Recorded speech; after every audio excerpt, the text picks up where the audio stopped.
going on, Jerome's beautiful day for some Q&A. I promise we'll get better at doing more Q&A videos. There you go. First up, Asia Mays. Thoughts on JJ McCarthy? Do you think he is going to come back and make a splash? He held the ball too darn long in his first few starts. He should have did more with all that time he was given. Skull baby. No. So first off, I mean, time he was given. I don't know. Like, McCarthy hasn't played a single down with Christian Darrisaw, hasn't played a single down with Jordan Addison, and also it was his first two career NFL starts. And the first start turned out pretty good at the end, right? And here's my whole thing. Like, the Vikings signed up for this. Like, if McCarthy didn't have the high ankle sprain, he would still be starting, because that was the plan all along. No matter if the Vikings were 1-4, the Vikings were 4-1, it really does not matter. So I feel like once McCarthy is 100% healthy and good to go, it's his job. And this is everything that the entire organization has been built about. They're just not going to give that up after 8 quarters. But he was bad for 7 quarters. There's lots of circumstances going on there. Offensive line, 14 different combinations. Kevin O'Connell was not calling a great game the first couple of weeks. Plus, the benefit of J.J. McCarthy watching Carson Wentz is it's different than last year, because things that he sees now can be implemented right when he gets back, as opposed to last year where he was just out. So I feel like O'Connell's talked about this too, where McCarthy has learned the benefit of getting rid of the ball, putting the ball in play, not locking onto one read, and just living to fight another day. And I feel like that's going to greatly help J.J. McCarthy. Plus, he should have played in preseason. I know it's very easy, hindsight 2020, to go back and criticize, but I mean, he definitely needed the game reps. Next up, number 2. Fuzzy Wuzzy. If our other 2 quarterbacks are still unhealthy and Brosmer ends up being the starter, what are some things we can expect from him? Play calling, more run game. So I feel like not a whole lot would change. Except I feel like Kevin O'Connell would definitely lean on the quick game, and that's something that Brosmer was very adept at. He set the single season record for completion percentage, or number of completions, one of the two, for the Gophers last year. And I had said if the Vikings had to play a game last Sunday, so 2 days ago, McCarthy wouldn't have been healthy. I don't know if Wentz would have been healthy. So it may have been the Bro Show if the Vikings had to play week 6. So I feel like it would actually be like a good challenge to have, where the offensive line getting healthy, and Brosmer does have a quick release, does get rid of the ball quickly, and you're going to run the ball with a plum, and you're going to have Brosmer distribute the ball, put the ball in play to your playmakers. So I actually think it would have been fine. Now, of course, every single team, the most popular guy in town is the backup quarterback. In this case, is the number 3 quarterback, because it's always a quantity that you don't know. Like, he's Schrodinger's QB. He could be great, he could be bad, but you just don't know.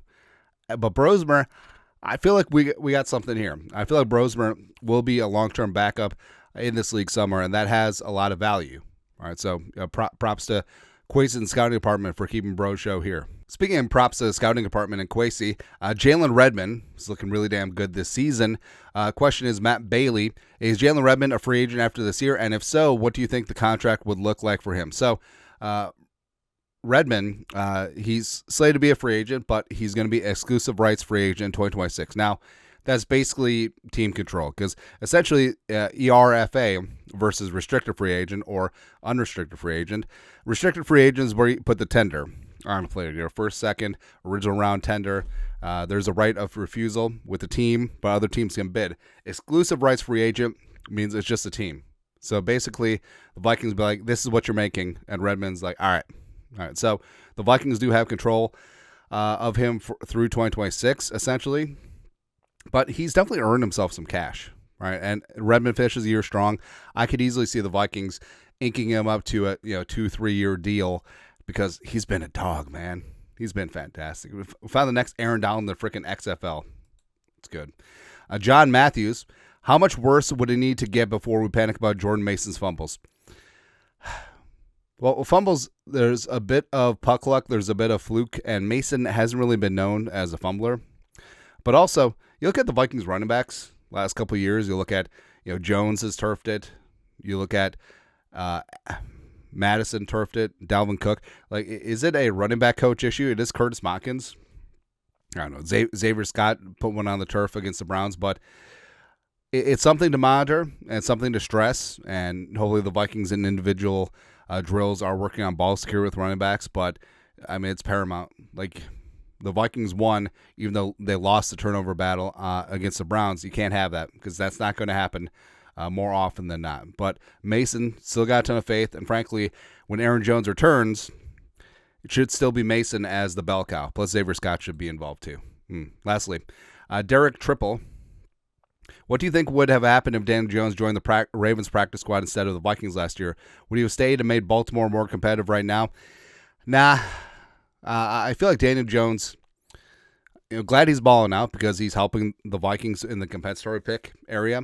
But Daniel Jones, he was going to go somewhere where he could compete for the starting job, right? And he could have resigned here for decent money. Probably would have been J.J. McCarthy's backup.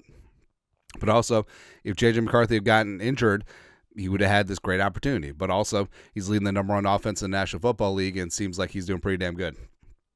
So props to Daniel Jones.